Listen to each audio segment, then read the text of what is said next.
বৈষম্য বিরোধী ছাত্র আন্দোলনে গুলিবিদ্ধ হয়ে দীর্ঘ ৪৮ দিন মৃত্যুর সঙ্গে যুদ্ধ করে না ফেরার দেশে পাড়ি জমালেন লালমনিরহাটের আদিতমারীর উপজেলার যুবক নয়ন মিয়া।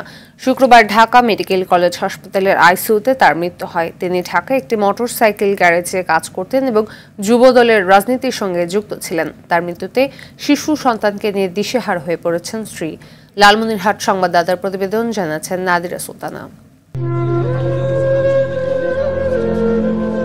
জীবিকার তাগিদে স্ত্রী সন্তানকে লালমনিরহাটে রেখে ঢাকার কাঁঠালবাগানে একটি গ্যারেজে কাজ নেন নয়ন মিয়া। বৈষম্য বিরোধী ছাত্র আন্দোলনের ৪ আগস্ট বাংলা মোটর এলাকায় নয়নের ডান কান ছিদ্র হয়ে মাথার এক পাশ দিয়ে চলে যায় ঘাতকের বুলেট। ঢাকা মেডিকেল কলেজ হাসপাতালে চিকিৎসাধীন অবস্থায় ২০ সেপ্টেম্বর মৃত্যু হয় তার। আমি বিচার চাই, আমার স্বামীর হত্যা করছে, এই জন্য আমি বিচার চাই। চিকিৎসার থাকাকালীনতে তার মৃত্যু হয়েছে, যে পুলিশে গুলি করছে, সরকারের কাছে বিচার চাই আমি।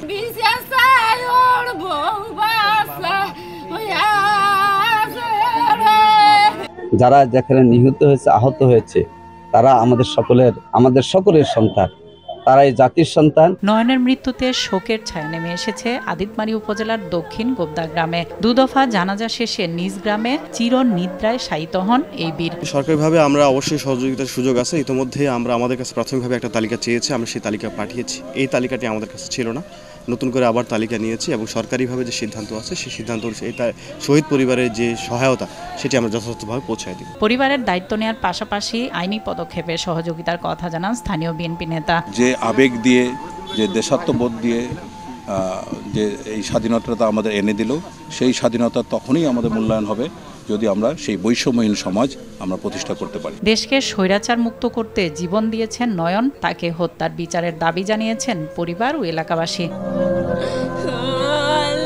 নাদিরা সুলতানা, RTV।